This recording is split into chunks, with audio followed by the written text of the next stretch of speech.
Search for Safety, Chapter 9. My hungry stomach woke me up early the next morning. The sky was just beginning to glow when I sat up in my bed, my head still spinning with what had happened at the store. Who robbed Mr. Graham? Those familiar eyes still haunted me. After a quick shower, I raced out of my house to get breakfast at Blueford. This time, I got there earlier and used a different hallway to get to the cafeteria. Anything to avoid Cindy. After the awkward way she left me in the hall, I didn't want to see her. I couldn't handle her and her friends looking down at me. It hurt too much. The cafeteria at Blueford was half full when I got there. I moved through the line quickly and grabbed my plate. Breakfast was 2 spongy pieces of French toast and a greasy slab of sausage. As hungry as I was, it made my mouth water. I took my tray and headed out to find a seat when I saw Tyree. He was alone at a nearby table with his own plate of French toast. I couldn't believe it. "What's up?" I said, feeling a little strange. In the weeks we'd eaten lunch together, he was always the quiet one at our table. "I didn't know you came here." "I didn't know you did either," he replied, and then gulped down some orange juice. "Guess we all got our secrets, huh?" he added mysteriously. "What do you mean?" He looked at me for a few seconds as if he was sizing me up. "You still playing half-court with that stepdad of yours?" he asked. I knew what he meant. "That's none of your business," I snapped back. "I'm just being real, bro. Everybody know what you're going through. It don't take no genius to see it," Tyree said. It was the most I'd heard him ever say. I know lots of people try to get in your face and find out your business. Most of them don't know what they're talking about. But Mr. Mitchell does. If you're really to talk to someone, talk to him. Trust me, I know. "Why are you telling me this?" I asked. "My dad used to play half-court with me," he said, swallowing the last of his food and getting up. He left the cafeteria without a word. I was speechless. In English, Mr. Mitchell gave us a pop quiz for the first section of Narrative of the Life of Frederick Douglass. I hadn't even started reading the book. For the first time since 6th grade, I was way behind in school, especially in Mr. Mitchell's class. No one knew why I couldn't focus on school, and I couldn't tell them the truth. That would make things worse for Mom and me. Instead, I tried my best on the quiz, but I felt my stomach sinking when I handed it in with 4 blank answers out of 10. When class ended, Mr. Mitchell asked to speak to me. "What's going on, Ben?" he asked. My quiz was on the top of his desk with the score of 50.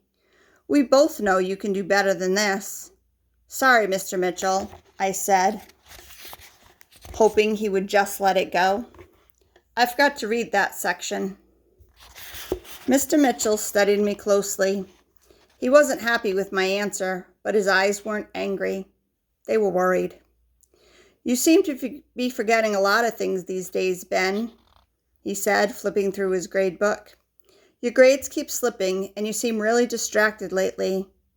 I'm concerned about you, and I'm not alone. Is everything okay? At home?" I had to push back the sudden tears I felt in my eyes. I prayed he didn't see them. "Everything's cool. Just a bad quiz, that's all. No big deal," I replied quickly, escaping towards the door. Mr. Mitchell shook his head. I could tell he didn't believe me. "I'll do better on my next one. You'll see," I said. Just then, a group of students from his next class entered the classroom. I was grateful to see them. "I gotta go," I said, rushing into the hallway. After my last class, I stopped at my locker to drop off my books when I heard someone call my name. I turned to see Cindy. She looked nervous. "Ben, are you okay?" she asked. "I just heard about what happened at Graham's last night. That's so scary." "You sure you want to be talking to me? What if your friends see you? I get free breakfast, remember?" I said the words extra loud, shutting my locker with a loud crash. "Ben, I didn't mean to." "To what?" I challenged. You didn't mean to make me feel like trash in front of all your cheerleaders? Is that it? Ben, I'm so sorry. Look, Cindy, I don't need your apology, and I don't need you feeling sorry for me. Unless you got something else to say, there's nothing for us to talk about. Cindy looked hurt. I almost felt bad for her, but I couldn't stop. There was just too much pain inside, even though most of it wasn't even her fault. She started to walk away, but then she stopped herself and came back to me. What are you doing Saturday? She asked. Huh? Jamie's having a little party at her house, and I want to go there with you. That's why I came here, she said, nearly knocking me over. Girl, don't play with me. I'm not your charity case, I said, ready to leave her there in the hallway. No, it's not like that, she yelled. I was about to ask you 3 days ago, but I just got too nervous. Then the whole thing happened yesterday in the hallway, and I didn't know what to do. I freaked out because I was afraid I'd ruined everything. That's not what I want. I didn't know whether to believe her. She was close to me, and I could smell her sweet perfume and see she meant what she said. Part of me wanted to tell her why I was really upset, but I couldn't. It was all too much, too close. Girl, I'm sorry. I gotta go. Let's talk about this later, I said. Cindy's eyes glimmered for a split second, as if there were tears in them. Listen, Ben, I can understand if you're mad, but don't think I was looking down at you, she said. If you knew my life, you'd understand I have no room to look down on anyone. I'll catch up with you later, I replied, heading outside. I had to get away. There was only one person I could stand to see. I made the 20-block walk to City General Hospital. When I found room 424, Mr. Graham was laying in bed wearing a blue hospital gown. He had tubes hooked to his arm, and a small screen at his side showed how fast his heart was beating. He looked smaller than I remembered, and older too. Seeing him, I felt a sad knot in my chest. Hey, Mr. Graham, I said. How are you feeling? Better today, Ben, he replied with a big smile. His eyes were alert again, but tired. Come in, sit down for a while. He pointed to the chair at the foot of his bed. They tell me you handled yourself real well after what that fellow left the store. I didn't feel like I did anything special. I wish I could have stopped this whole thing somehow. I'm just glad you're okay, I admitted. Don't you be worrying about me, Ben. It'll take more than this to keep me down, he said, as if his heart attack was no big deal. Besides, I can see you got your own things to think about right now. I could feel him looking at me, but I didn't dare look back. Outside, the afternoon sun was beginning to cast long shadows. Mr. Graham broke the silence. I remember one day when I was about 5 or 6, he said. There was rain coming down, something fierce. All of a sudden, the sun broke through the clouds and a rainbow appeared. An older boy told me there was a pot of gold at the end of the rainbow. And do you know, I believed him. I went running off barefoot through puddles and across the fields trying to reach it. But with each step I took, that rainbow moved farther away.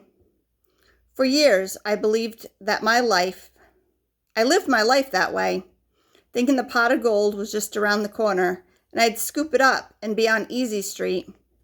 But I was just dreaming, he continued. After I got out of the service and met my wife, rest her soul, I got my head out of the clouds. That's when I stopped being a dreamer and started being a doer. I decided to open a little store that would be of value in the neighborhood. Instead of dreaming about it, I made it happen. That's what you need to remember, son.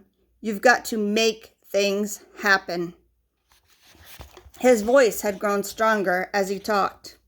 When I finally looked up at him, he was focused on me, kindness in his eyes. You know what else, Ben? He added with a friendly smile. That's what you're going to do one day. I know it. These old bones don't lie. Make things happen. Mr. Graham's words kept echoing in my head as I made the long walk back home. They didn't seem to fit me. I couldn't seem to make anything happen. At home, I was just trying to stay out of the way. And at school, I was barely scraping by. Now, with Mr. Graham in the hospital, I didn't even have a job. Make things happen. How, I wanted to say, frustrated at the new voice in my head. On my way home, I passed by Graham's store. It looked strange with all the lights out and the closed sign hanging inside the door. I stopped for a moment, my mind flashing with memories of what happened the day before. In my head, I could see the large man with the knife in his hand. I could hear him threatening Mr. Graham again. I could see his eyes glance at me for a split second. Was there fear in them? It hit me then. The eyes. I had seen them before. It all made sense. Make things happen, the voice urged me again. This time, I had an idea. When I walked into the house, I knew I had a dangerous game to play. Larry was in his chair, finishing off a beer. His head was tilted way back so he could gulp down the last drop. "Where's Mom?" I said. It was almost 7, and she should have been home for at least an hour. He belched and then looked at me. "She's upstairs taking a rest," he said. I knew what he meant. He'd hit her again, probably just minutes ago while I was walking home. My blood began to boil. It was the same every day, but this time I didn't run up the steps. I just stared at him. He glared back with a sneer on his face. I could see his anger building, but so was mine.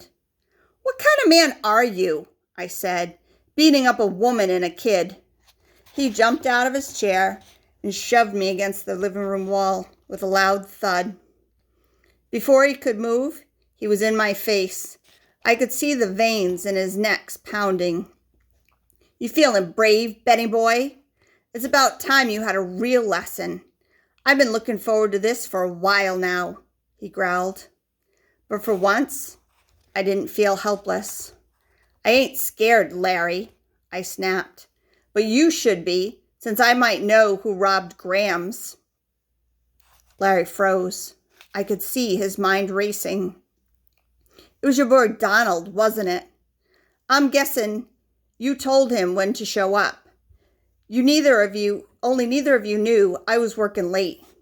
I'm thinking maybe I should tell the cops," I threatened.